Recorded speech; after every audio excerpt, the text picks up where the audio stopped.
Hello and welcome to Cracking the Rich Code, the podcast. I'm your host, John Verico. I have a special guest with me today, and he's a fellow Navy veteran. Steve Higginbotham, please join us. Steve, how Thanks are so you much for today? having me. Wonderful. Thank you so much, John. I appreciate you having me. Hey, thanks for your service, fellow Navy guy. It's always good to have another shipmate on camera with me. Absolutely. So tell me real quick before we get into this. I know you're going to be coming up in Cracking the Rich Code book number 17, which is excellent, and we're going to dive into what you wrote about and all of that. But as a fellow Navy veteran, I need to know what is it that you did in the Navy? I know you were an OS. Is that correct? That's correct. I was an operations specialist. I served 4 years active duty, 4 years reservist. I was out here on the West Coast. I was stationed in San Diego on the USS Peleliu, which has been decommissioned. That's a landing helo assault ship. And I was basically a radar navigator. But my side specialty, what I took a lot of pride in and was really good at, was hydrographical chart navigation. So I corrected charts, made sure that when we piloted the ship into any port, foreign or domestic, it was my job, not the quartermaster's, to make sure that we got in safely and moored correctly. Sometimes we didn't have tugboats. And so that was a very special opportunity for me. So I did Point Loma in San Diego, which took an hour and 45 minutes to get our boat into the harbor or out of the harbor.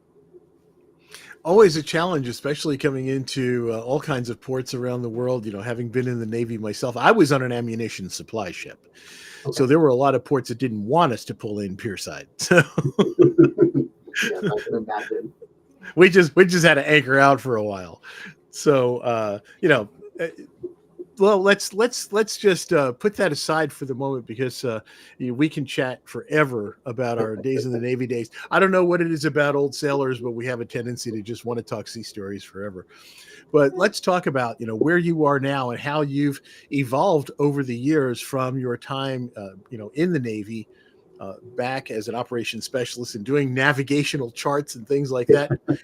And now you're helping people navigate their careers. So let's talk a little bit about that. Correct. That was a great intro. I like the way you framed that, but absolutely. I've been out of the Navy now for a little over 27 years and I've focused. I started in recruiting and I moved in back into operations again. And now I kind of do project management, which is part of the talent acquisition within an HR department, but it kind of puts it all together, both recruiting, managing folks, as well as operations, and it ties it really nicely. So talk about talent acquisition. What does that really mean in this world of people who are seeking jobs and people who are looking to fill um, vacancies in organizations, and in other organizations that are going through clean sweeps that are happening nowadays. I don't want to date it with what's going on now because we want this to be an evergreen interview, but kind of explain a little bit how talent acquisition kind of fits into the scheme of things. Yeah, it's a very important part of it. So I'm glad you brought that up. It can be challenging. There could be some myths out there that we maybe might debunk, but the reality of it is, breaking the word down, talent and acquisition. So we are trying to gather top talent. So everybody wants the top 10%, A players, that kind of thing. But there's a lot of room for everybody. There's a lot about inclusion, but it's really going out and sourcing the right talent, whether it's not just posting a job, what we used to call post and coast. You don't just post it out there. Yes, you do get applicants, absolutely. But sometimes you actually have to go out and headhunt, which is the old school term, but really identify talent from a various sources, not just the job boards, not from a job posting, but sometimes I use straight up Google and kind of go through old school methodologies, but it's hiring the talent. And then once they are through the interview process, there's the hiring decision, the offer, we sort of turn that over to sort of internal or employee relations, and then we go back and do it again. So we really are all the way up to kind of the start date. I like to look at myself, and I hope that a lot of recruiters out there who want to focus on retention, but unfortunately, we don't control that aspect within a job. We don't really bring those employees up to speed. We don't manage them. We don't train them. So therefore, we're not really responsible for that retention piece.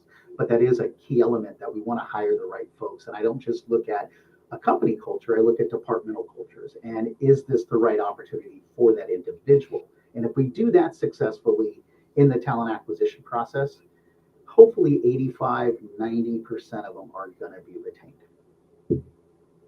That's an excellent point. When you talk about retention in organizations, it really is the organizational climate, and it is also how well people fit. And so when you're doing the acquisition, you're looking for somebody who doesn't only have the essential skills that we're looking for, especially, those high end skills and the critical thinking skills and all those other types of things that we look for when we're hiring people, but we're also looking for people that would be a good fit, personality wise, uh, work ethics, those kinds of things. So that's a big screening process that you go through to make sure that the person that gets put into place has all of those right, kind of fits all the right little pieces. And then, you hope that the environment works out so well for both the employer and the employee that they do ultimately stick around.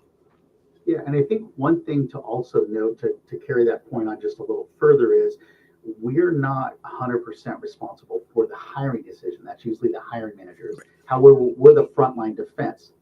One way I look at it, and I like to think that I'm on the upper echelon of the recruiting factor, meaning that I sort of read between the lines. So if I look at a LinkedIn profile, which we're probably all familiar with, I look at a resume, I want to also hire for intent. I want to hire for eagerness.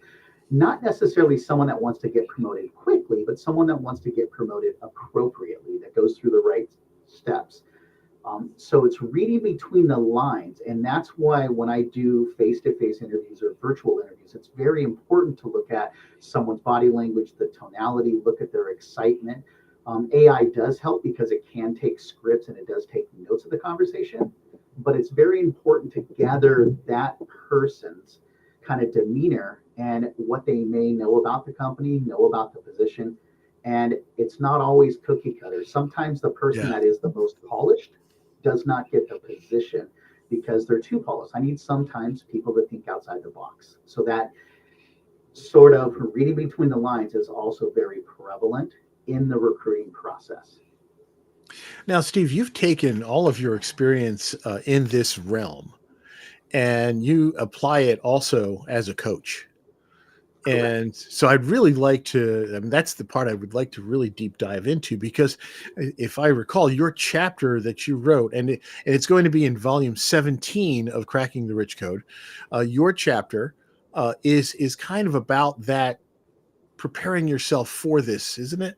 Would you talk a little bit about what you wrote about? Yeah, it's interesting. So the title of it is BeYouToFull. So it's not beautiful like aesthetics. It's be you to full. So be fully. And a lot of that is determined by your career. There's a lot of conversations out there, research that been done. We spend most of our time at our career in a sense. We work 5 days, we get 2 days off is the typical standard workforce, right? With that, though, you carry some essential skills into your work, but you also carry some skills out of your work. But in coaching, I think it's very important to look at it from an individual perspective. And I'll break that down real quickly. So when I Yeah. hire someone in a division or a department, sometimes they need someone kind of heads down, just doing the work, individual contributor. I might hire the same job, but the next person might need to be a little bit more strategic. And so when you're looking at coaching, really knowing that person's background, what they're looking to do with the coaching, whether and are they open to some of that feedback? Again, a coach is not supposed to be the true advisor to tell them exactly what to do. We Right. are to help them get the roadmap. We're there to help guide them, direct them, and plan. We give some of our experiences, but we want them also to be very open and honest. So when I coach in that side, there are times when I interview candidates and I actually coach them on what this position might need. And sometimes that fits within who they are as a person, and sometimes it doesn't. Yeah, not everybody can take being coached. As we know, there are some people that want absolute direction. Please tell me exactly what to do, when to do it, and how much to do it. And then other folks who just want to know what's the general idea and let me go about getting there and doing it. And Correct. then there's that happy medium. And then when we try to coach people, you're really kind of trying to help them to find the best formula. Isn't that the truth? Yeah. And it's interesting because my coaching, I mean, I've been doing it more professionally for the last decade. And I feel like I've always coached people because I try to help them get a position, but I can't want that position more than they want it. And I can't make a hiring manager, I can influence a decision a little bit, but I can't make a hiring manager hire someone that I like the best. And sometimes I'm not always the best. It's giving the best two, maybe three candidates. But it's interesting because in the last decade, my coaching kind of has shifted a little bit from career to life. And that's kind of why I wrote the chapter in which I did. It's got a lot of practical information in there that is career wise and it is career coaching. However, life gets in the way of that. For instance, your project shift, you might have a manager that gets promoted and moves out. Now you're reporting to someone else. That changed the dynamic of the culture within that department. That could change your career. And in essence, you're not as happy. In essence, that moves over to your life, what you bring home to your family, loved ones, and friends like that. So my coaching has evolved in the last decade. It's not work-life balance anymore, is it? It's really work-life harmony. That's a great way to say it. Yes. And so as a coach, when you're working with someone, I know that you focus a lot on people who are kind of transitioning out of the military and specifically from special forces, right? Correct. Yes. I coach right now with the Honor Foundation. I have been with them for almost 5 years. I've coached in many different cohorts. They have 11 campuses nationwide, two of which are virtual. So I do a lot of the virtual coaching right now. And they have what they call fellows, both men and women that are in there, but it's all the soft community. So special operations forces, and it's helping them transition. Some folks are kind of getting out of the military with 4, 6, or 8 years. Other folks are 26, 28, and some are 30. So they're at different evolutions within their life. And one thing that they always kind of speak about is meet them where they are at. And that's one thing I try to adapt in my coaching is not to come in and say, this is how I've been trained. This is what I know. It's kind of taking a step back and saying, well, what are your reservations? What fears do you have? What challenges? And who are you? What's your identity? Because that's the reality from a military. You're losing that identity. You're taking off the uniform and you now have to sort of reinvent your brand or yourself. And you go into the workforce. Do you go back into government? Do you go public? Do you go private, startup, entrepreneurial? There's so many different decisions. And in the military, as you know, you get in there and you climb the ranks. You don't change from department to department, company to company. You might change duty stations. However, you're appointed that for the most part. You sometimes get to pick and choose, but not often. Years, right? But when you get that duty station, it tells you the day you're to show up and the day that you are to exit or get your next duty station. So you're kind of in a set term. And you come out to the real world and if you go into the private sector, it's sort of all over the place and it's scary for a lot of those folks. So you have to meet them where they're at and be able to guide them and work with them. So I'll work with them, whether it's resumes or interviews or LinkedIn. I've worked on all those my whole career. However, there's a psychological element to it. So I won't go into too much detail with the Honor Foundation, but they have 3 phases. So they work a lot off like the Simon Sinek, the why. So why are you? Yes. What are you looking for? Why are you getting out of the military? Why are you sort of evolving as a person? And some are retiring, but do they want a second career? Or do they just want a side gig? So then we go into phase 2, which is sort of everything that is recruited. Then we go into phase 3, which is they do enlist and each campus have companies that come in. They actually go to campuses. They do interviews. They do tours. They get some exposure to big, small, medium type companies. So they really have a great foundation and they have a phenomenal, what they call the waypoint, which is kind of our guide. It's over 125 pages long and that's our curriculum. And we go through that entire pamphlet or book within 13 weeks, which is kind of our cohort. Wow, that's pretty extensive. Sounds like a pretty extensive course. Hey, we are talking with Steve Higginbotham, who is an author in Cracking the Rich Code, Volume 17. Hey, Steve, is this your first journey into publishing? It is not. I actually published another book. I have it here, if I can show it to you real briefly. Sure. So I have what I published is a mini book. So I wanted to get my first one out of the way. In a sense, I published it back in 2017. So I did basically self-publishing. It's about a 1 hour quick read, and it's kind of the same thing, but I titled it Mirror Management because I think sort of what I have right now, the new chapter within Cracking the Rich Code, is beautiful.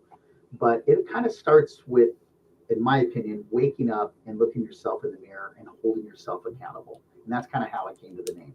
The other piece of it is bruised, not broken. I've heard so many people in work and in life, oh, I'm so broken. And it's really perspective. And I'd like to kind of flip that around. Growing up as a youngster, I was an avid skateboarder and I still am, so I love doing that. But I was sort of a little negative growing up.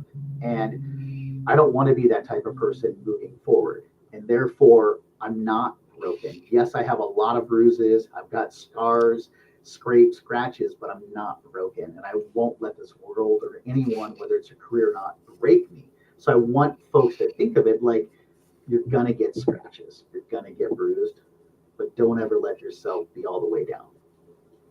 I love that. There's something I heard relatively recently, and I bought T-shirts with it just because it was one of those things that just really struck home with me. But understanding that even if you do get broken crayons still write. Correct. You're not useless. You still matter, and that's the most important thing. I think everybody needs to understand in everything that we do in life. We all just want to make sure that whatever we're doing matters and that we're making a difference. And so it's especially noteworthy.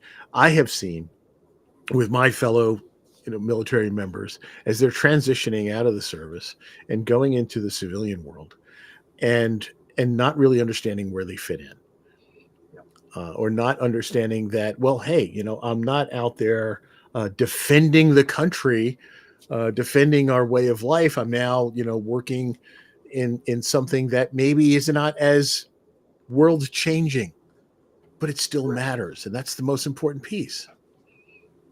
And it's one of the three principles that I write in my chapter is passion, purpose, and intent.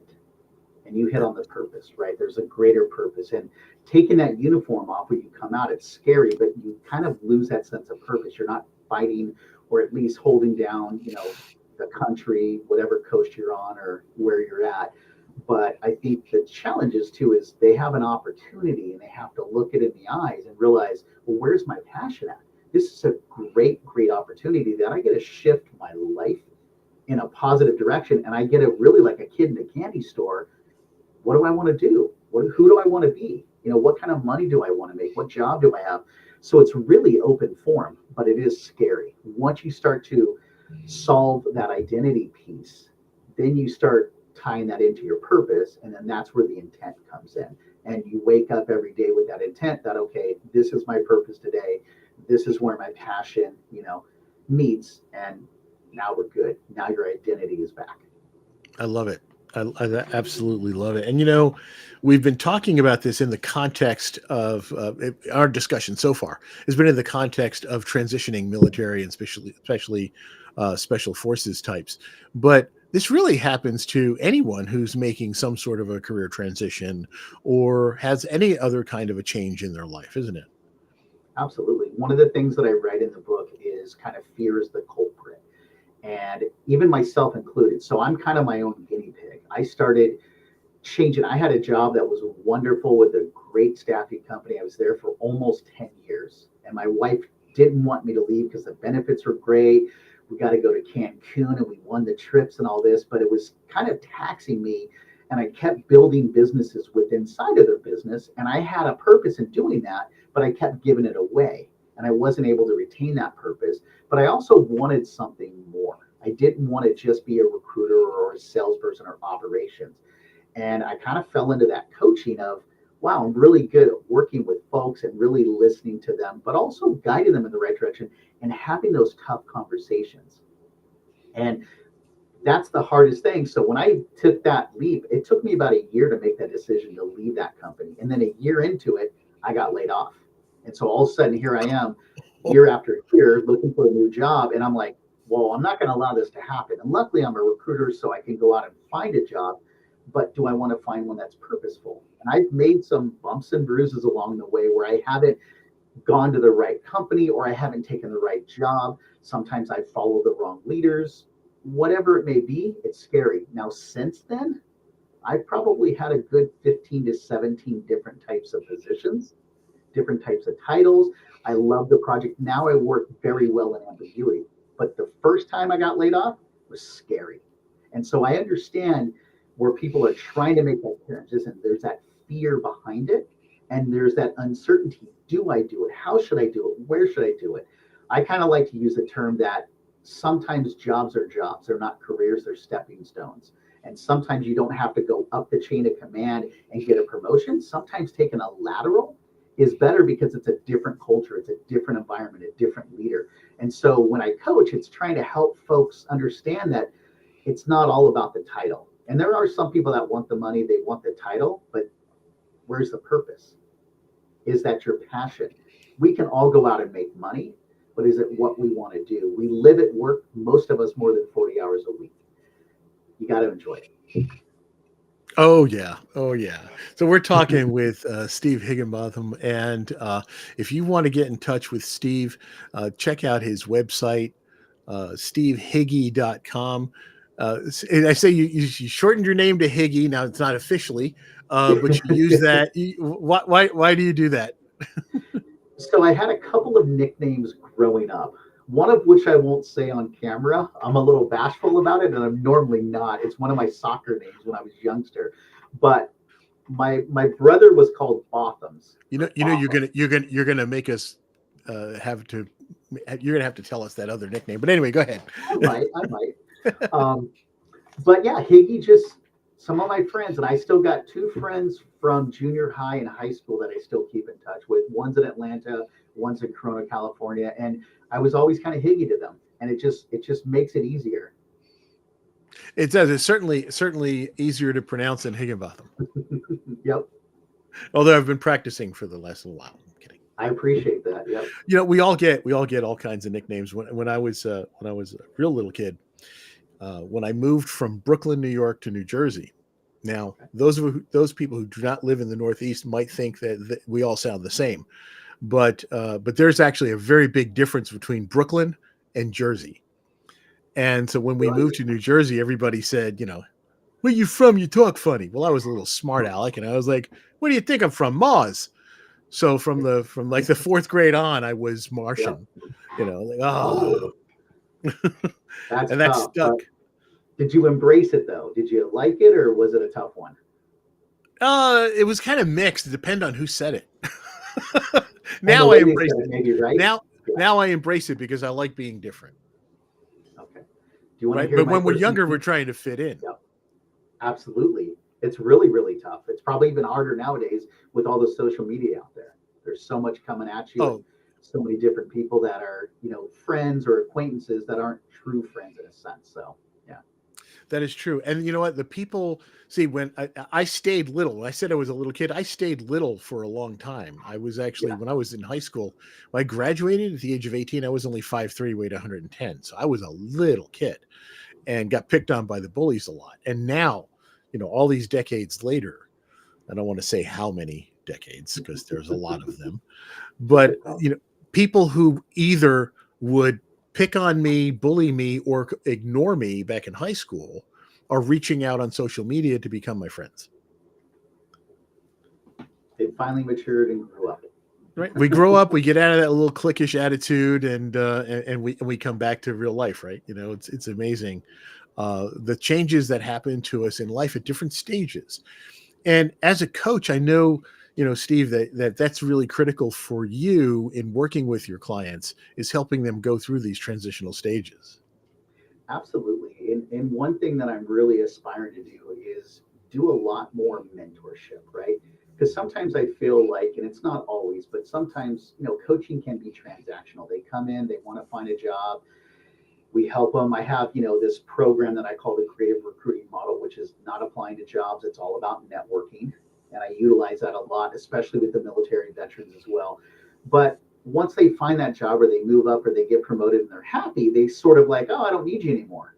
And that's not true. If you look at any great sport athlete or any successful business person, CEOs, anybody at the C-suite, VPs, directors, what have you, they all have coaches. Now, they may not brag about them, they might not go out there and boast, but they all have coaches because we might see something from a different angle, a different perspective. Always. And that's very, very important, right? So I love the mentorship. I've had many people, not a ton, but many people that I've been working with for 8 years now. And I love that when I might only work with one of them. I work with literally every 6 months, but it's 1 hour and I have my notes and where's the update and how have you been? And one person I work with every single week. And I love that one-on-one design, and it's custom to where they're at. So I've seen this one person go through transition several times in the course of 8 years, and it's been rewarding for that person. And we've done pivots. It's not just promotions, it's pivots, and it's kind of taken a sidestep because that's where we wanted to grow, get some experience, and then now we can promote. So it's really fun when I feel like I work with folks that I have that true partnership collaboration with versus just transaction. And Steve, you hit on something here when you said it was rewarding for them. I think it's rewarding for you as well as their coach to see that progress and the change. Absolutely. I think that's why we get into coaching, right? It is. It's one of the things that I write in the book is I want to help people through their struggles, and I have different communities, but one of the folks that I've coached for many years is now since retired. And I'm actually going to speak to him on Monday. And I'm so happy because it's been almost a year since we've connected. I'm just excited to hear about his retirement. I know it's probably itching. He wants to get back behind a computer and do a little bit of work, I'm sure. But it's just so fun to say, okay, I didn't get him to retire. However, I provided a little bit of advice for him to put himself in a better position. Therefore, he can retire. And that's absolutely rewarding. This is great. And Steve, now you're not just doing career coaching, you also do life coaching as well now too. Correct. Yes. And there's information about your life coaching offerings on your website? I don't have it formally updated with everything that I do in life coaching. I will be very honest. There are some folks out there that may not be able to handle the depth that I'm going to take them to. And it's a little scary to put everything out there. So I take the mentality that I've learned through the Honor Foundation and I meet them where they're at and sort of guide through them. Is this going to be a transaction? Are we going to coach for a quarter? Are we going to coach for a year? Are we going to really build a mentorship collaboration and then really get into life? And sometimes it goes very, very deep. Now, I have 2 mentors that I work with as well, one of which in his pictures behind you, which is Jim Britt, and you work in the masterminds there and yourself on those programs. So there's a lot that we can kind of discuss and work through those programs. But there's other mentor that I have that also has been doing business building and coaches and working with the C-suite. And the conversations we have are just, sometimes I'm like, okay, that's it, time out. Like, it's too much. Let me digest it for a week and kind of come back. So I don't have everything on my website, to your point.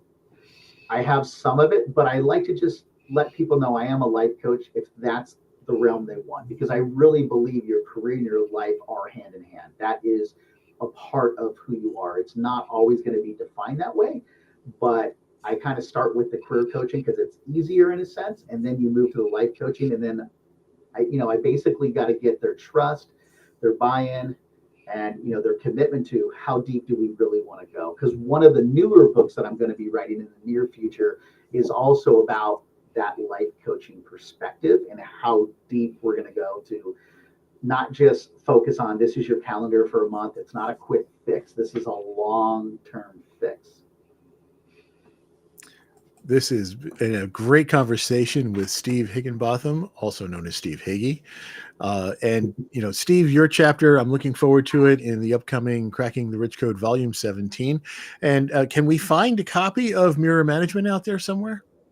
Absolutely. Is that book still available? Right now it's on Kindle.